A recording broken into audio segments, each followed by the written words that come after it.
It was a joyful election night for San Diego Democrats last November. They celebrated winning the presidency in several local elections. One of those big wins was the majority on the San Diego County Board of Supervisors. And the new majority acted quickly to pass a new set of policies allowing more cannabis businesses in unincorporated San Diego County. The County of San Diego is one of the few governing entities that had this outright ban on cannabis products, both not just recreational adult use, but also medicinal. County Supervisor Nathan Fletcher led the push for the change. He's long supported cannabis, and the industry's also supported him. One cannabis political action committee donated $22,000 to his 2018 campaign. But Fletcher says he didn't push these policy proposals because of his donors. But the reason we're doing this is because it's the right thing to do. It's also the reason pretty much every other jurisdiction in San Diego County has already done the exact same thing. Other candidates, mostly Democrats, were backed by cannabis advocates too.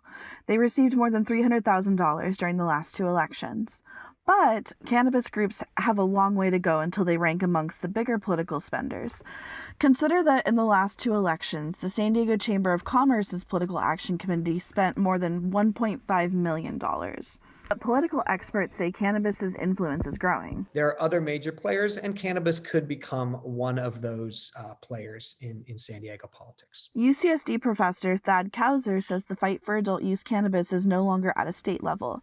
It's being waged city by city, and that means local political contributions are more important. Now the question is about where can you put a dispensary? Where can you do agricultural production? And that's a land use policy. Cannabis advocates are happy with the supervisor's vote, but they aren't stopping there.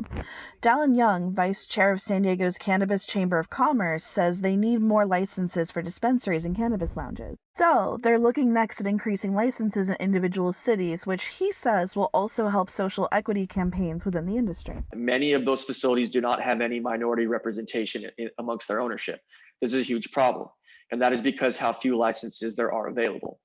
If you allow for more licenses to be available, then you allow for more diversity in the marketplace because you deflate the value of those licenses. They also want to decrease the cost of a license. For example, in Chula Vista, it can cost more than $100,000.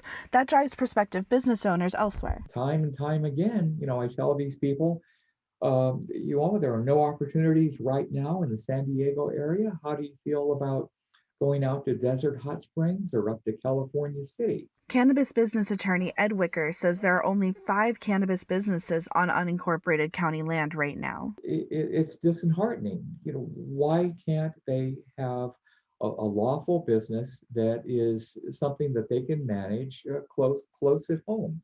The San Diego area and local governments are missing out on the revenue here.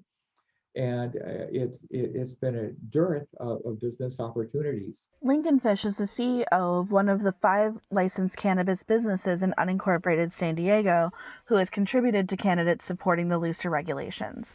He says it's time to move beyond the reefer madness stereotype. We need to keep focusing on removing the stigma that cannabis users aren't necessarily bad people, and they're just like anybody else. For KPBS News, I'm Katy Stegall.